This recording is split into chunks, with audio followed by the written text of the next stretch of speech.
We're alive at a truly absurd time. And we can see this playing out in every single area of our existence, of how we're operating with each other and with the world around us. And there is no place where we can see this more than our technology sector. Never before has so much power been so accessible.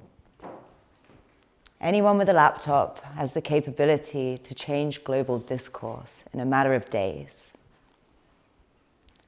The barriers are down, the gates are open, and everyone's invited to play. And what are we doing with this unprecedented power? Well, we're generating an awful lot of cats doing very unrealistic things. There's a lot of people generating partners and the need for human connection in slightly disturbing ways.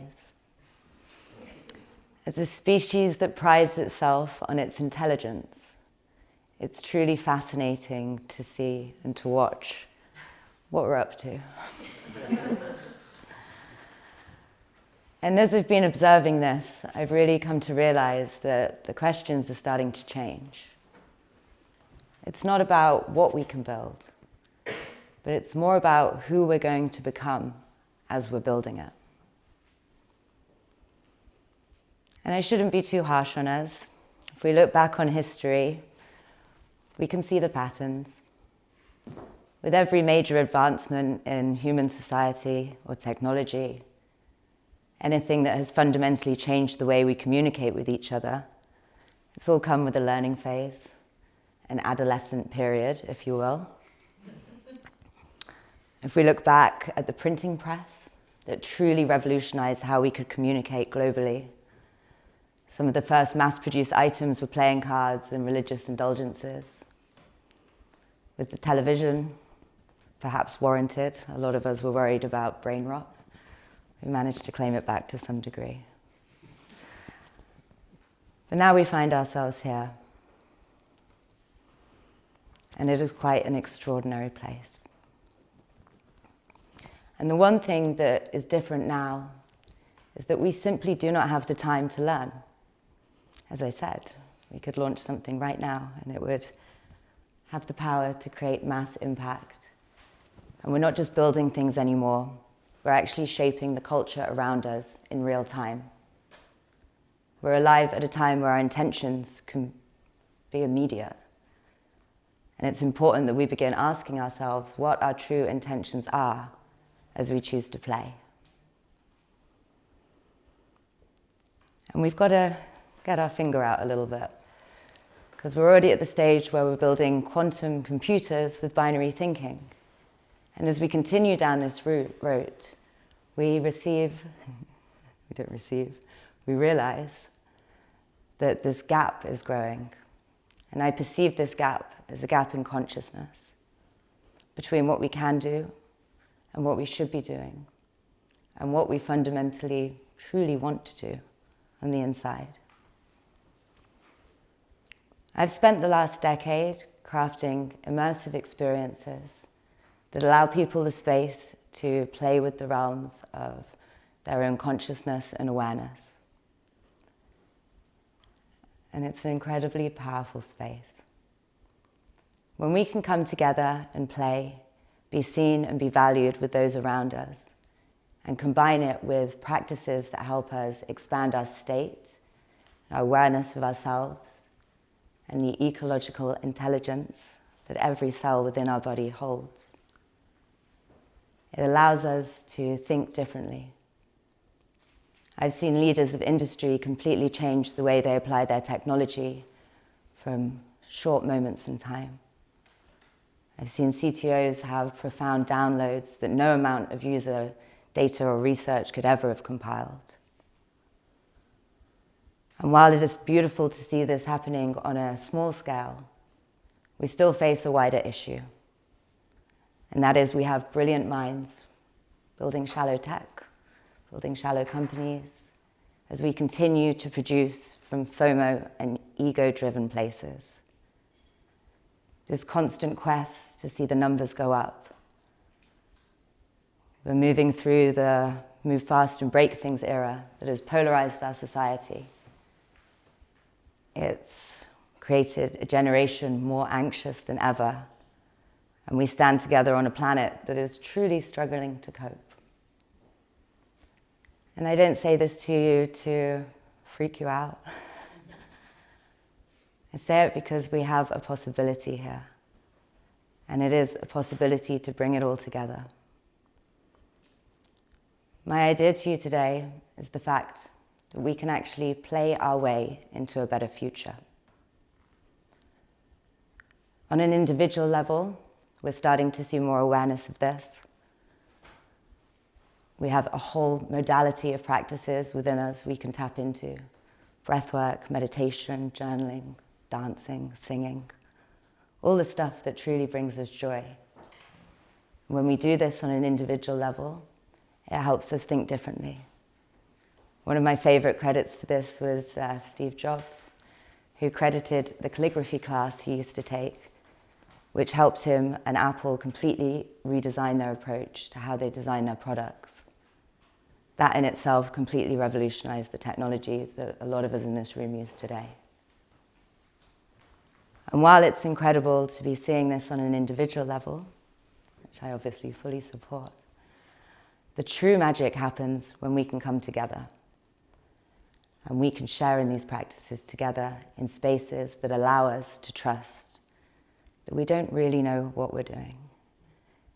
And we don't really know where we're going. But what we do know is that we're moving there at a considerable rate, far outpacing anything that any of us could predict. So the need for us to step up and find ways to do this for the good of ourselves, the people we love around us, the planet we call home, the time is now. I've been lucky enough to co-create and to live with some of the most incredible and forward-thinking minds. And the experiences I share with them and that we co-create truly have the power to change how we think, to change the realities that we're birthed into, to allow us to find this sweet spot, a sweet spot where we're not leading from the head, but we're leading from ourselves. We know that we can come together, and we know that when we come together, our power is amplified.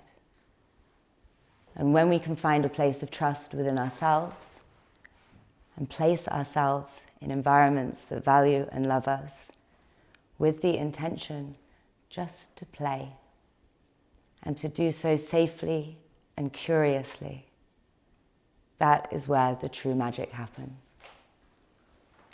And I personally am a big believer in magic, but I know there's probably a few skeptics out there who need a bit of science, and that's okay, because we have the science now.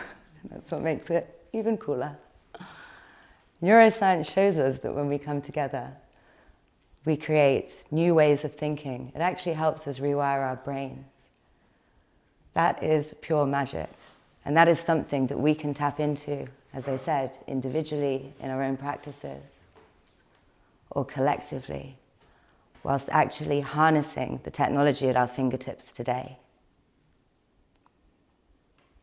And when we do this, we can activate an intrinsic motivation. It comes through and it is felt within, and it carries so much more impact. Because we all now know that we can create things that are fads, that come and go. Sometimes we'll get lucky, sometimes we won't. But if we're just working towards these goals of money, fame, influence, we're fundamentally missing the point. And the point is that all we have is this moment and this now, and how we choose to receive it and be within it. And in doing so, we expand our awareness, we expand our capabilities, and we allow ourselves to pull in the potential for tomorrow. I think we can all see parts of the world today that we fundamentally disagree with, or would run differently should we have the power. And our power is in our ability to play curiously. And if we don't do this, we're limiting our awareness, we're limiting our output, and we're holding ourselves back. We're in an adolescent phase. It's important that we remember that, but it's also important that we can harness it. Because our teenage learnings now come with planetary impact. And this isn't to be a guilt trip, but it is instead to tap into the infinite realm of possibility that lives within each and every one of you. I encourage us all to find the places where we feel safe, starting with ourselves, finding the people who inspire you, to learn to play with them, to create new environments in which to have fun, and to do so from a place of just that, to experience, without the desire of any set outcome. Because like we know, we don't know. And that's completely okay. So my invitation today is an introspective question. Do we wish to stay in the shallow ends? Do we want to continue building and creating like the generations that came before us? Creating more noise that does nothing but distract and divide us as a species, disconnecting us from our planet? Or do we want to step up? Do we want to play our way into the new role that stands before each and every one of us? Stepping into the new roles of the evolutionary architects that this world so desperately needs.